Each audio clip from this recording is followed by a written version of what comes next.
If you like a point and click game, if you like a good murder, and you like the 80s, and the American South, then you are going to want to play this. It's 1982, and in a small truck stop community where everybody knows everybody, Ida and Bonnie's disappearances left questions that no one dared to ask out loud. Ida and Bonnie's case is full of fragments, contradictions, and unfolding secrets. But we have to solve it, and we are Desmond, who's methodical and intuitive, learning the art of criminal profiling under Lenore Davidson, the cold, exacting representative of the BSU. And our insights, apparently, are going to prove useful. So, some of the features of this game. It's a 2.5 to 3 hour case that tells a deep atmospheric story in the 1980s American South. Explore a gritty setting, beautifully illustrated with a unique 2D art style. Examine evidence using techniques inspired by FBI thought processes and procedure. Interpret evidence as you see fit and influence the outcome of the investigation. Experience a gradual and natural expansion of evidence and complexity. This is for fans of true crime, puzzles, and, if you like, a modernised 2D point-and-click adventure. This really, I think, has got something for everybody. I love a bit of true crime. Love true crime. I like the idea of being able to influence the outcome of the investigation. I think this is truly one to look out for. I think it looks really, really special. So, watch it. Don't go anywhere. Ma, are you sleeping?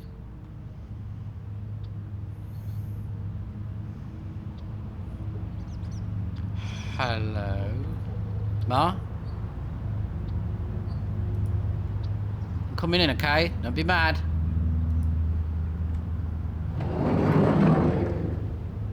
What in the shit? What is all this? I don't reckon she left me no pie anyhow. Well, that's the first thing you can say. She didn't leave any... First of all, I never understand why Americans call pizza pie. It's not a pie. I never understand that as long as I'm alive. Mars stuff. The things are all still here. Oh my word. Why? They's empty. What's going on? I don't see her. Why don't I see her? Well, maybe she's not there. Wait, how old are we before I stop yelling? Oh god, I didn't realise there's a fucking mirror there, idiot. Ma? Ma? Hello, Ma?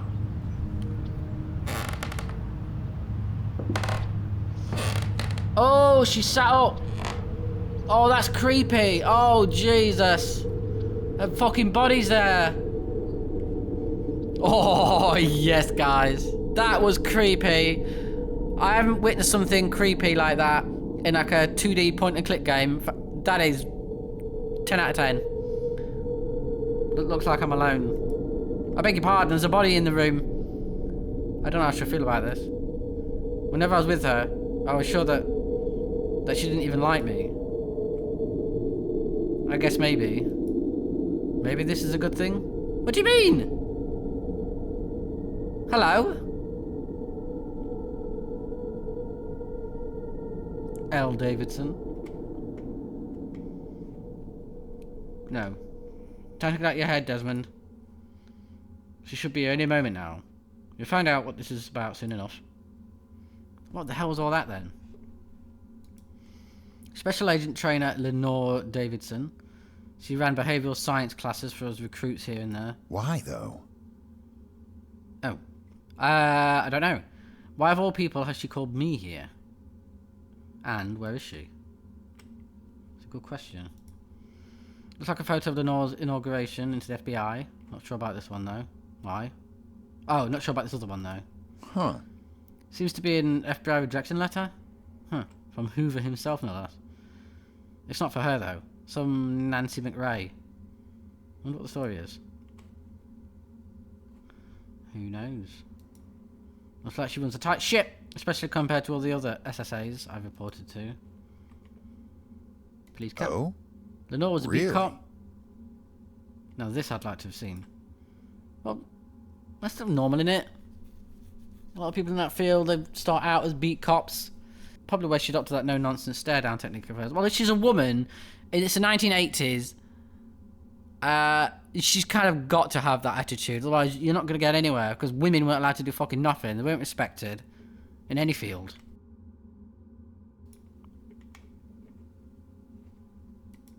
The seal of the Federal Bureau of Investigation, the symbol of the FBI. Without much other decoration, this isn't really doing wonders for the Iron Lady moniker hanging over her. Who gives a fuck? Oh, piss off with all that. Just because she's a woman. If it was a man, they wouldn't say anything about having that up there. Why the fuck is that having that? Why? Don't get me fucking started today, on this day, this morning. Ooh, is that what I think it is? Are those crime scene photographs? We shouldn't really be having a nosy, but I guess we're gonna. Intriguing. Interesting. Looks like it's actually separate incidents. At least going by the different locations here. Hold on. Isn't Lenore de facto supervisor for behavioural science at the moment? Which means this could be one of those investigations. Huh. How fascinating. What do you mean? I wonder if I can work anything out from these. Take a closer look. I mean, while I'm here, waiting, might as well have a look. Shouldn't have left them out like that brazenly. Didn't want me to have a look. Okay, I've got a woman in a car who's been bound, like been strangled. Oh, they both have. Pretty different scene. Pretty different scenes. It's at first glance. Oh, he's got a good old moustache, look. It has to be. So then, what is it that has Lenore looking over these two together? It must be... well, wrists, they've been bound.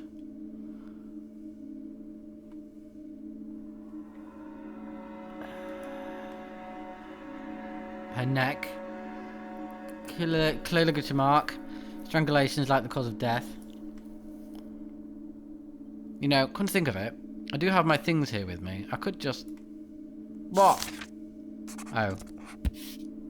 Well, I've come this far. Might as well do it like I was trained and keep notes. That also means making sure every detail is looked over first. So then, what else do we have here? We have marks on the arms, on the wrists. Definitely some kind of abrasion here, I would assume. Some sort of restraint used. Why, though?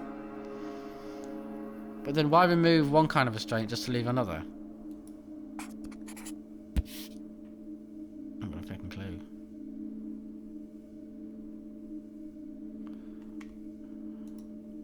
Only one shoe on. Could be that it fell off as she was dumped. She was gagged and with underwear too, perhaps her own. That is fucking vile. This takes time and control. Very deliberate. If you're sensitive to things, I probably should have said this to start with. I don't know. If you're overly sensitive, you make your own decisions. Body position. Her posture is awkward. I'm not sure she fell this way. I mean, I don't know. For her legs to be open towards the road. Oh, that's right. Yeah. She was deliberately posed like that then. For her legs to be open towards the road like that seems like she was humiliated to me. That's fucking grim. Handbag. Yeah, that's interesting. A handbag means identification. Something the killer would normally like to delay. So then, one has to wonder, what has the relationship between victim and killer here? What was the relationship between victim and killer here? There's one more thing I'm missing. Body position. Got ground. By the way, the mud builds on the side and the width too. Something big and heavy made these tracks. Made these. A truck or trailer perhaps. The second shoe is clearly hers. Oh, I don't know why. I thought there was a hole in the mud. I'm so fucking blind. Odd that it doesn't match to the position of the body though. Seems unnatural. Huh. Cigarette butts nearby is also rather suspicious. Was her killer bold enough to hang around and admire what he'd done? Probably. That's that then. I think that's what I can glean from this photo, but I'd still like to take a look at the other one a little more. I think that's what he said. Let's have a look at this one. Her feet are sore. Odd thing, isn't it, to be driving without shoes? Well, she wasn't driving, idiot, was she? Huh. But, this is interesting. Some kind of scratching on her soles. got the wrist marks. Abrasions on both arms. She was restrained. It's a strange shape, but I'm fairly sure this mark is from a ligature, thick with a circular shape of some sort at the end. Despite the beating, I would think this was strangulation that killed her. A circular mark? What would do that? A belt? What would do that? The swelling and bruising on her face is really quite severe, early onset too, so these occurred close to the time of her death. It's not quite easy to make out, but there are some kind of abrasions to the size of her mouth. Why, though? The way the blood pooled too makes me wonder, was something in place there earlier? I'm no expert, but this combination of clothes look off. What do you mean? That's not to mention the missing button. Something's not right with this. So you're trying to say she was put in those clothes, I assume. Hard to tell from this, granted, but I'm fairly sure that's resting in neutral. Okay. Seems like that's everything. In light of all their details, I do wonder. Is it the same person? Now, clearly similarities, but are there enough? So then, okay, tell me what you're thinking. Ooh! We've been caught! Oh, hello, love. I was just, you know. Oh, well, Oh, hey, Len, Mom. I was just, Really? You are Ward, aren't you? Desmond Ward? Oh, we're going to be in trouble. right. Yep, that's me. Mom. So then, Desmond, tell me. Now, I don't care much repeating myself, so if you could. Oh, no, of course not. Sorry, what was the question? I like the characters look really cool, don't they? It's really cute art style, considering the subject matter. The photos, Desmond. What do you make of them? Is she mad at me? I can't tell. I can't tell either. Is it the same killer? I think you'd have to suggest there's at least cause for connecting them, right? You don't sound so certain. Are you asking me or telling me? I'm not sure. Well, the thing is, there are differences between them. They're certainly not clean cut, Could it be? but the similarities are there. It's hard to say, really. Hard to say if there's a serial murderer. This is the BSU, Desmond. You can use the term. It's a safe space. These serial killer profilers have been all the talk of the Bureau the last few years. An exciting new analytical approach to solving repeat offender murders. Don't forget this is in 1980. Summer. It's exactly why I've been trying to get time with anyone from the behavioural science unit. Why I was intrigued by this invitation. Only, I guess it's just that I'm not really trained on what this is about just yet. The programs here aren't big on profiling or serial homicide. Old dogs and new tricks, I'm afraid. I hear you majored in sociology, which will help some. A minor in psych too, yes? Oh, well, Yes, Mum. It was mostly introductory classes. Really? Introductory, right. But your instructors tell me it was my lectures that had you interested in the BSU. What you said about offender behaviours and how we interpret them to better understand crimes. I think this is the future of homicide investigation. To be able to find murderers just by thinking how they think. Something like that is key to my work as a future agent, Mom. There is more to it, though. Well, yes, okay. But, I suppose, as a concept, it's a good starting point as any. Starting point? Just a little exercise of sorts. A case we just recently assisted on. I'm curious to hear what you can make of it. Come. Let's see what mind reading you're capable of. Not that kind of mind reading. Wait, what's happening? An exercise? A case is already finished with. Did she want me to find the photographs? Well, duh, Desmond. This is some kind of evaluation. Oh boy, alright, okay. Keep it together, Desmond. We can do this.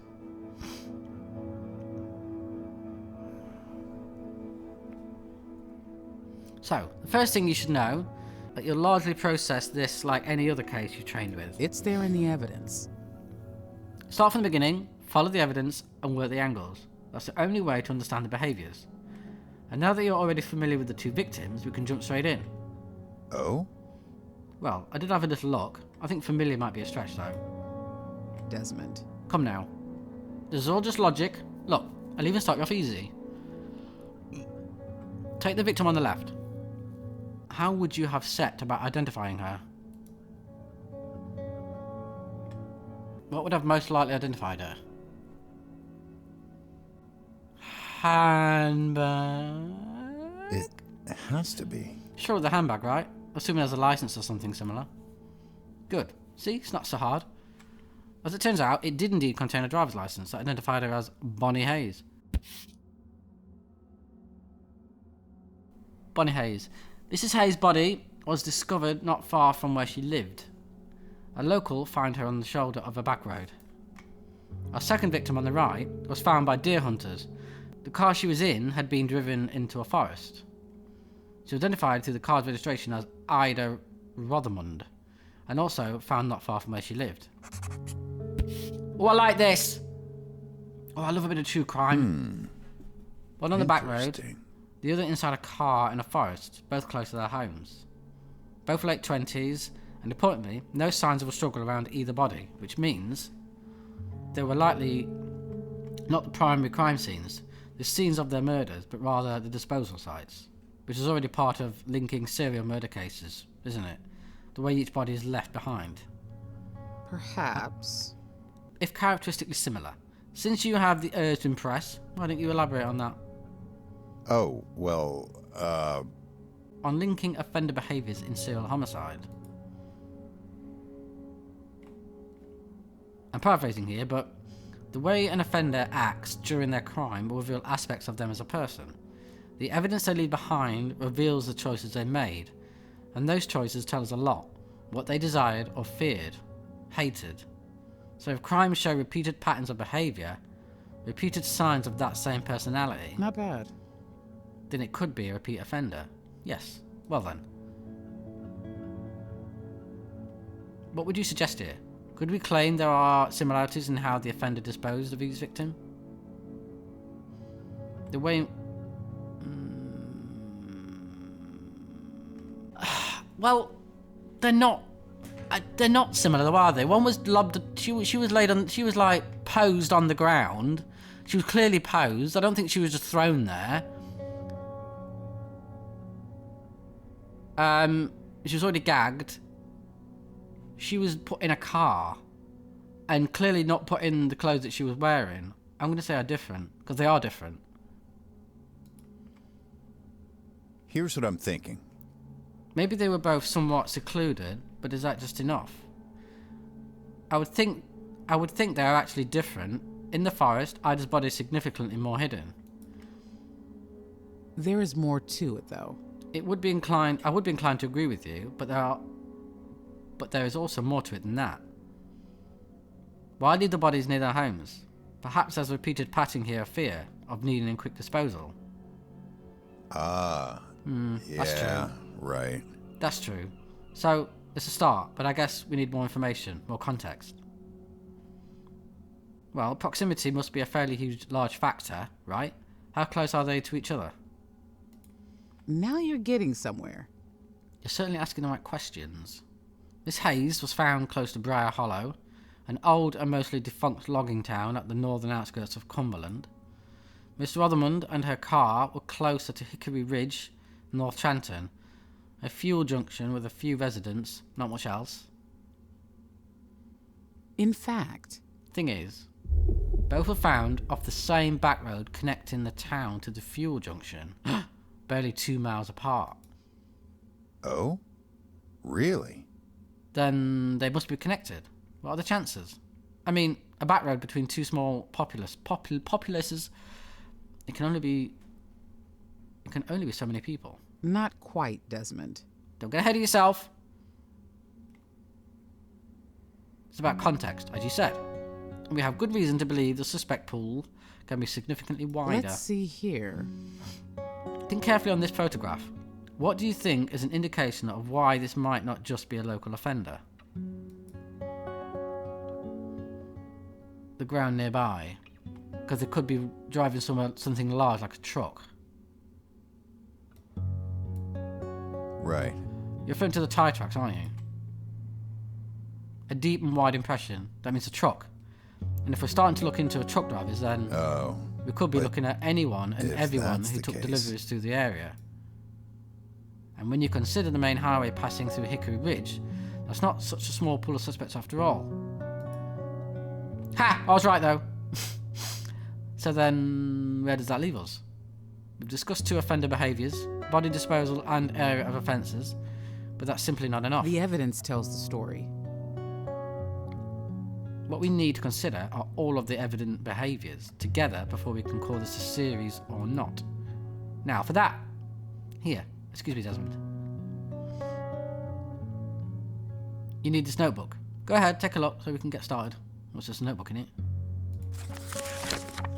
Oh. I've taken the liberty of simplifying the remaining identifiable behaviours down to these 5. Let's see what you make of this. From here, I'd like to see your ability to logically compare each on your own. Oh, Jesus. Well, good luck. Oh, well, Wait, just like that? But I'm not sure I... Desmond. Have a little courage.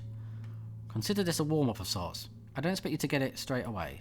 Well, that's a relief, Lenore. If you want a little guidance on a term, let me know and I'll talk you through it. It's there in the evidence. Review the evidence, think about what makes the most sense for each, then make a decision.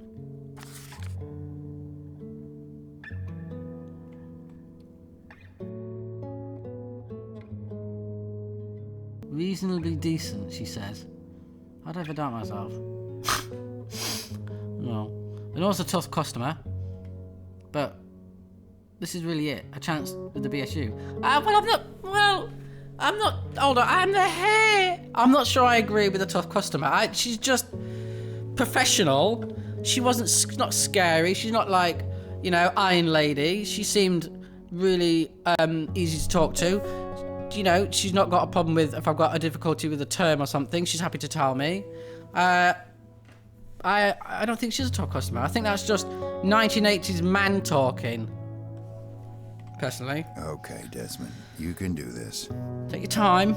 You don't want to fall at the starting line. Well, we're gonna, because this is me. Cause of death. Is the cause of death similar or no? Yes. Strangulation is more likely. Restraints utilised are similar. They are. Weapons utilised. I don't know what that means. They're not similar. The weapons utilised, they were both strangled, but that's a clean line. This one has like a circular mark.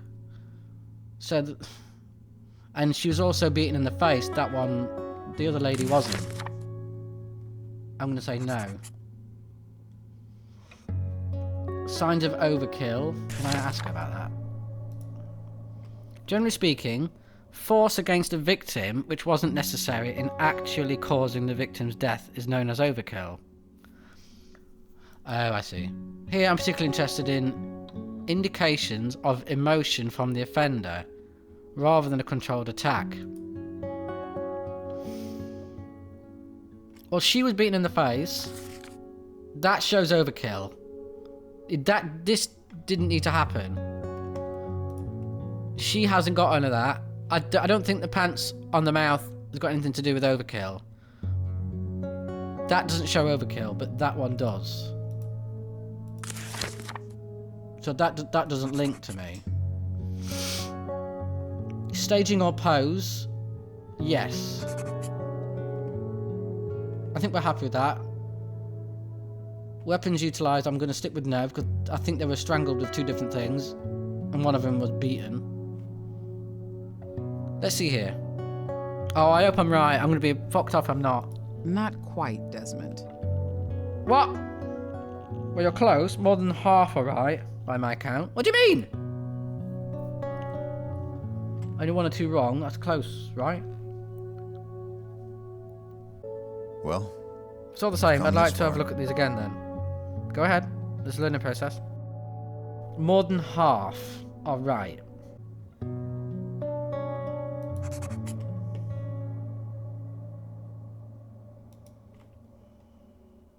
Not quite, Desmond. Okay, well, I'm going to ask for expertise because I can't figure out what. oh, well, I prefer not to make it a guessing maybe game. not then. Maybe it's time you show me a few pointers. Good. Let's break this down then. Cause of death.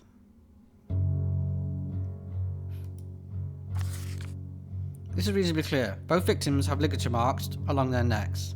Yes, that's what I In said. fact, Strangulation is most likely the cause of death for both women, which is, in fact, turned out to be the case. Good, that's what we said. Restraints utilised. Now the restraints. Both women have clearly matching marks on the wrists from restraints.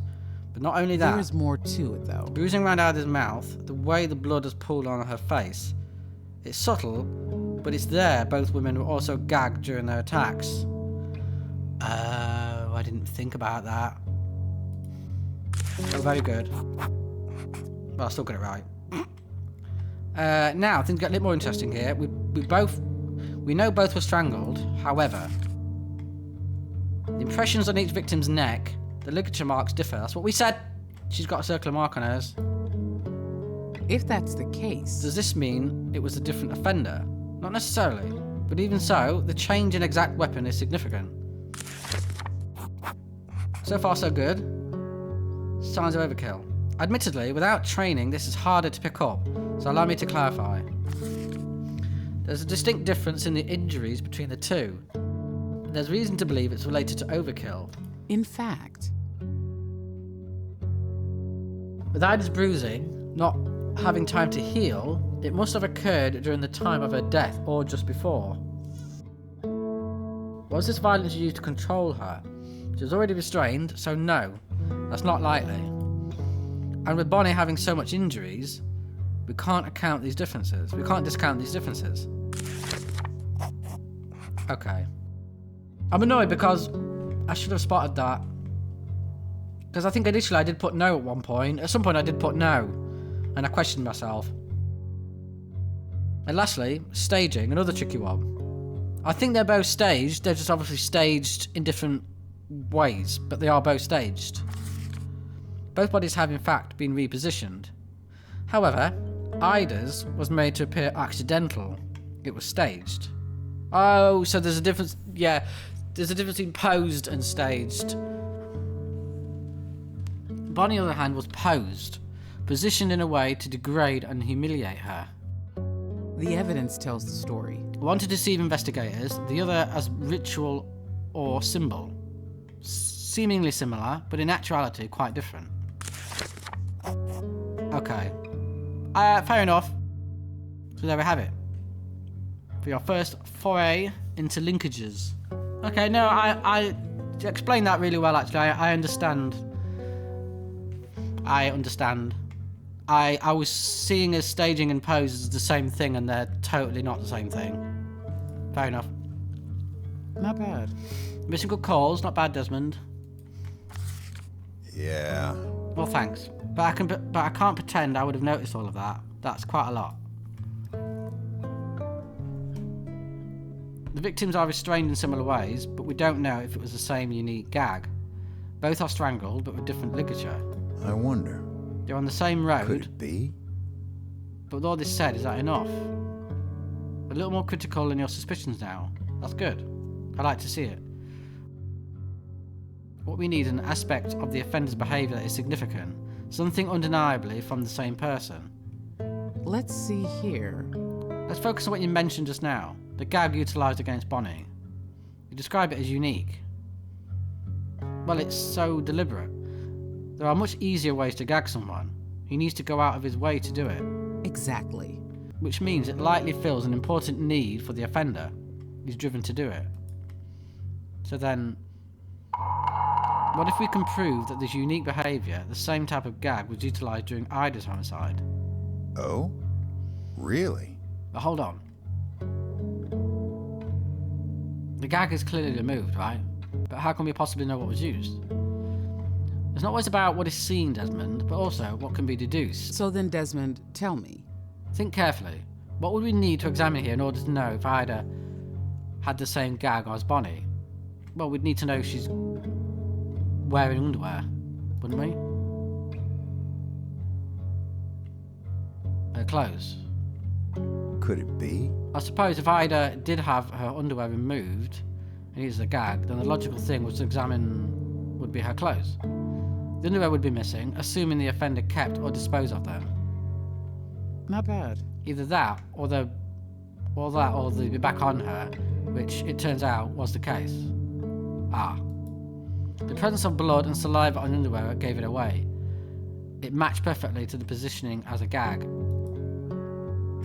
I see. Okay. I see. So he redressed her. I did think something was odd about her clothing. A part of the staging process, no doubt. Huh. Right. Redressed her for the staging.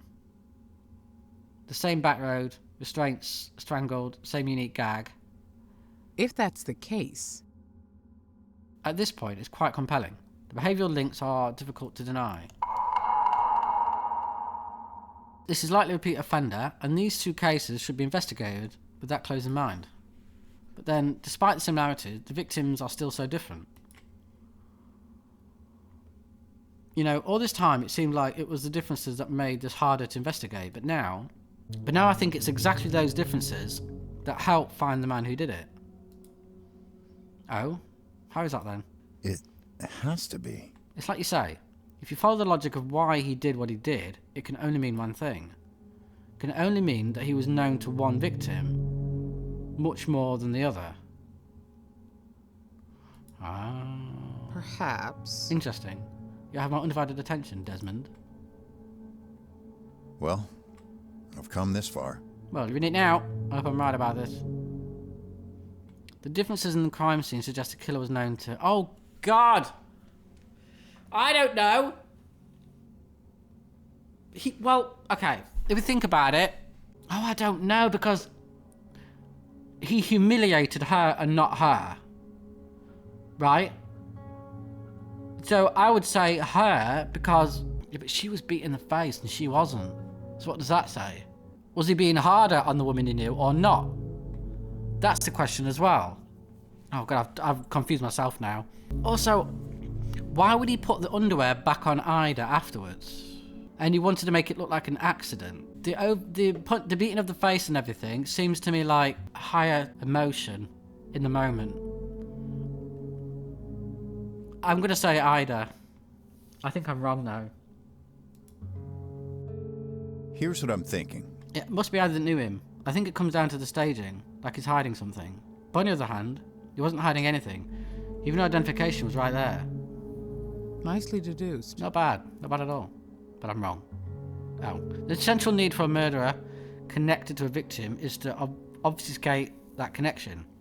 Bonnie was presented by him like he wanted to show off what he'd done. In fact, He even left critical evidence of himself there, the 2 Windsor bowls he smoked standing over her. Yeah, that makes sense. He didn't care if she was identified or found because he knew he would be traced. Okay. With Ida, though, he didn't want her to be seen at all. Tried to hide her, distance the chance of being found. there is more to it, though. And not just that, he tried to change the narrative to distance himself further still. Here, let me see those notes of yours, Desmond. Perhaps you already noticed what I'm referring to. Oh, well, Notes? Well, I mean, I jotted a few things down, but I don't know if they're, Give me your notes! Desmond, this plain coy is growing tiresome. right. Right, okay. I mean, these were rough practices more than anything else. Well, it's not bad. You did unfortunately miss something rather significant. I did. Don't be coy. Don't be coy, she says. But you did at least pick up on 2 other crucial details. Let's start with those. Here, hand me that notebook again.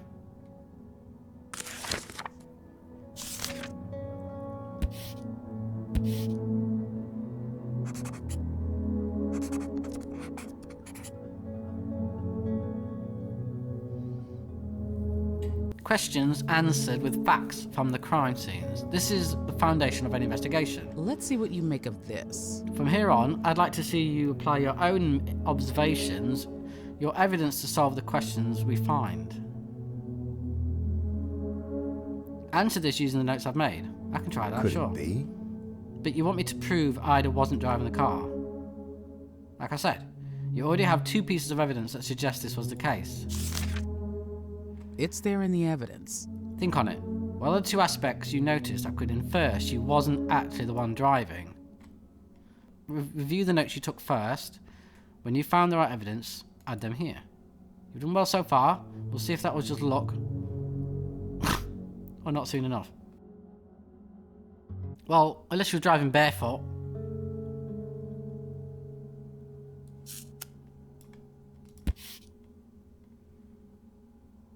Shift lever. Is that too obvious?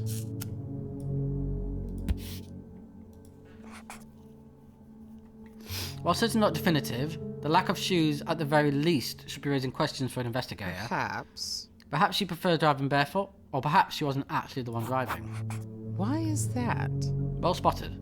If this was some kind of driving accident, then how did the shift come to be in neutral? Okay, so that was relatively straightforward. Good. If that's the case, So, despite the fact that both of these aspects could potentially be explained, together they form one key suspicion. Did Ida really drive the car into the woods barefoot and have the capacity to put the car back into neutral afterwards? No, is the answer to that. Intriguing. The staging that went into Ida's homicide, it becomes more and more involved, doesn't it? I wonder though, you said there was something important that I missed in my notes.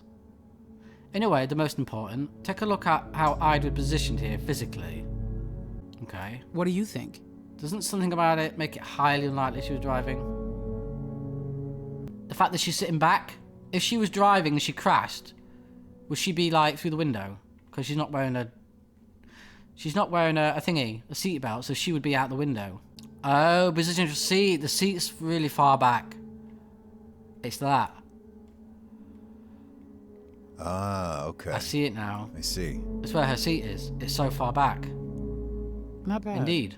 Better late than never, Desmond. Alright. Once you notice how far back the seat is set, it's clear that Ida could not have comfortably driven this car.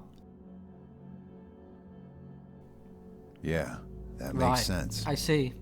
Whoever was driving was tall then. Taller than Ida at the very least. Not just that, actually. The staging, putting her in the driver's seat, he went out of his way to make it look like she drove herself. This wasn't just about hiding her.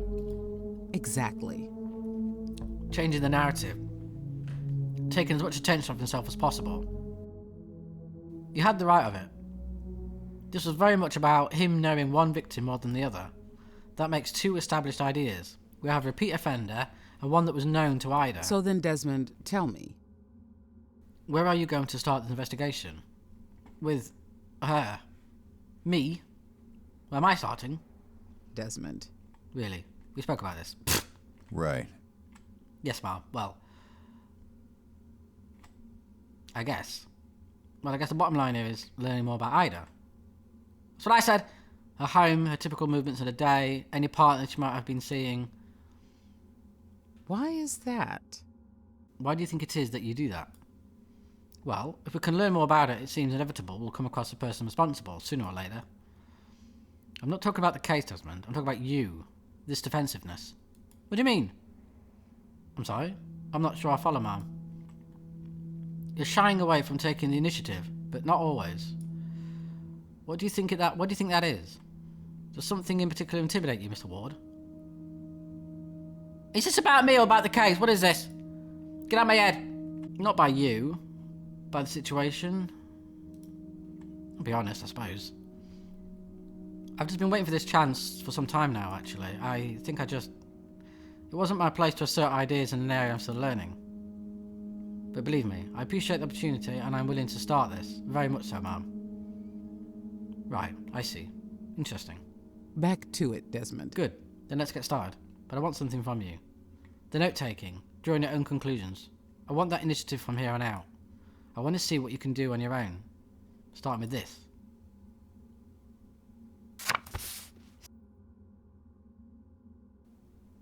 This is Ida's home. At least the back half that makes up her bedroom. Let's see what you make of this. There were some other photos, sure. But let's just say I'll be interested to see what you find here. Ooh, okay then, now we're talking. I like to inspect photos.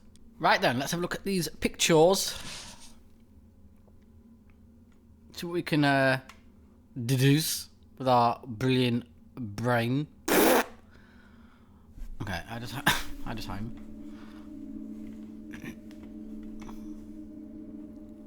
Oh, we're gonna... No, we're not gonna look at the pictures. Don't you dare in there! Oh, you bastards! I wanted to look at the pictures! Well, we shan't. I hope you enjoyed the demo. I did enjoy the demo thoroughly. It actually... This is the first time I personally played a game that says it's like, you know, a detective game where you, like, solve a murder, or, you know, you're actually involved and you actually feel like you're investigating it and you actually feel involved and you actually feel like you learn stuff, which is absolutely smashing, because it's very rare I get to learn anything because my brain just doesn't retain anything. Like, the key thing for me really is the difference between, I know it sounds simple once you know, but the whole of staged and posed. You hear that because I watch a lot of true crime. I like a good murder. I never really thought about it before. I didn't really think there was a difference. I thought they meant the same thing, but they're not. And so you do learn stuff, and you definitely, yeah, like I said, you definitely feel like you are investigating it. The art style is really, really nice, really pleasing to the eye. I like her character. This is in the 80s, so I have to put on not my, you know, 2026 hat and remember this is the 80s. This is how women were seen. Like, she's seen very much like this Iron Lady, sort of, kind of hard, not very nice person, but that's coming from men's opinions on the 80s, which means nothing. But I like her. I thought she was a cool character, and I'm really genuinely looking forward to really properly investigating stuff. This is a really exciting game for me. I'm very, very thrilled, and I hope you liked it, and if you did, please not just give this video a thumbs up, but also wishlist the game, show your support, because this truly is a cracker. And if you want to know who killed Ida and Bonnie, then you'll have to buy the game. So wishlist it, show support, and give this video a big fat old thumbs up, and I'll see you again very soon. Tatty bye.